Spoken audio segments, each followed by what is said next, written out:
ज्ञानिनां सर्वार्थनम् ॐ ह्रीं कुशभाजी वीरान्ता जनसभयामि स्वाहा ॐ ह्रीं कुशभाजी वीरान्ता जनसभयामि स्वाहा ॐ ह्रीं कुशभाजी वीरान्ता जनसभयामि स्वाहा ॐ ह्रीं कुशभाजी वीरान्ता जनसभयामि स्वाहा ॐ ह्रीं कुशभाजी वीरान्ता जनसभयामि स्वाहा। जय जय गदन पाचन पाची पाची ओम नमो नारायण सांखी की हम सचा वंदना सचा की चुम चुम चुम चुम चुम श्री राम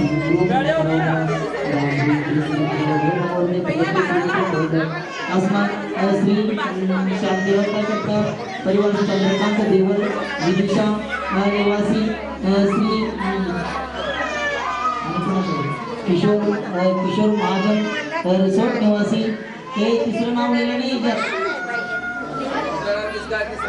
तीसरा नाम है हाँ श्री संजय समीर कुमार जी डोंगरगांव निवासी किशोर कुमार बालाभो महाजन रिसोर्ट रोहित चंद्रशेखर महाजन आदित्य किशोर कुमार महाजन महेश संतोष महाजन जितेंद्र आदिनाथ पंचावटकर देवेंद्र अशोक कुमार जोगी हराड़ वैभव वसंतराव वनवंते सनत किशोर जी मुक्ताईनगर महेंद्र सोमनलाल जी पारोड़ा अमोल ब्रह्मचर्य अमोल भैया के साथ 3 मंगलाचरण आज एक साथ किए गए हैं।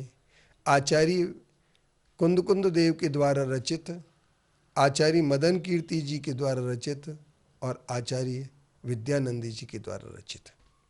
इन तीनों में यह कहा गया है कि हे भगवान पार्श्वनाथ स्वामी, आप ही एकमात्र नाथ हैं और श्रीपुर के पार्श्वनाथ, श्रीपुर कहें, सिरपुर कहें या प्राकृत भाषा में श्रीपुरी कहें, ये 3 भाषाओं में अलग अलग होते हैं। मराठी में शिरपुर साकार हो जाता है, श्रीपुर प्राकृत में होता है, अपभ्रंश में होता है और हिंदी मराठी के अलग अलग भाषा। इस श्रीपुर पार्श्वनाथ भगवान वाशिम के जिले के मालेगांव तहसील से 8 किलोमीटर दूर स्थित जो यह नगर है, महान तीर्थंकर पार्श्वनाथ भगवान की दिव्य मूर्ति सातिशय पुण्यबंध का कारण है और इनके चरणों में बैठकर के जब कोई भक्ति करता है तो पाप उपदेश जैसा अनर्थ दंड रुक जाता है। अनर्थ को, दंडों को रोकने के लिए जिनेंद्र भगवान के चरणों की शरण आवश्यक होती है। और जब अंतरिक्ष पार्श्वनाथ में कोई भी व्यक्ति आता है, सिरपुर में आकर के बैठता है, तो पार्श्वनाथ भगवान के चरणों के अभिषेक और पूजन और भक्ति तो करता है। और जितने समय भक्ति करता है उतने समय अनर्थ दंडों से वह रुक जाता है। अनर्थ दंडों में सबसे पहला एक पापोपदेश होता है। हर आदमी के पास व्यर्थ के उपदेश देने की बहुत बड़ी कला होती है। हर आदमी चलते फिरते दूसरों को उपदेश जरूर दे सकता है, क्योंकि गोस्वामी तुलसीदास जी ने कहा है, पर उपदेश कुशल बहु तेरे।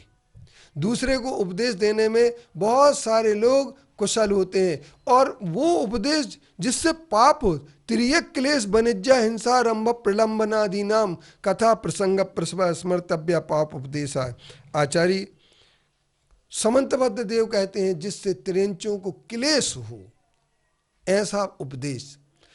किसी ने अगर झाड़ू लगाने का भी कह दिया कि झाड़ू लगा करके बैठो भाई, और झाड़ू लगाने में अगर मान लीजिए वहाँ पर बहुत सारी चींटियाँ हों, वो मरेंगी, तो पाप उपदेश हुआ ना।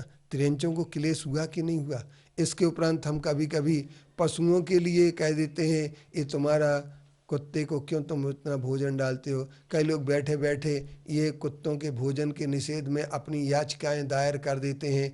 कोई लोग जो है ना आवारा कुत्तों के नाम पर या मवेशियों के नाम पर प्रताड़ित उन्हें कराने के लिए उपदेश देते हैं। गायों को भगाने के लिए पुलिस वालों से कह देते हैं कि गायों को भगाइए, यहाँ क्यों बैठी हैं। तो ये सारा का सारा उपदेश जो है ना त्रियक क्लेश वाणिज्य कहलाता है। और व्यापार में भी, और हिंसा आरंभ अर्थात हम हिंसा के आरंभ के कार्यों में भी उपदेश देते रहते हैं। ये हमारे द्वारा दिया हुआ उपदेश हमारे लिए छल कपट के द्वारा भी हो जाता है, और हम यूँ भी कह सकते हैं कि बहुत सारी कहानियों को हम बैठे बैठे पाप के उपदेश के माध्यम से करते रहते हैं।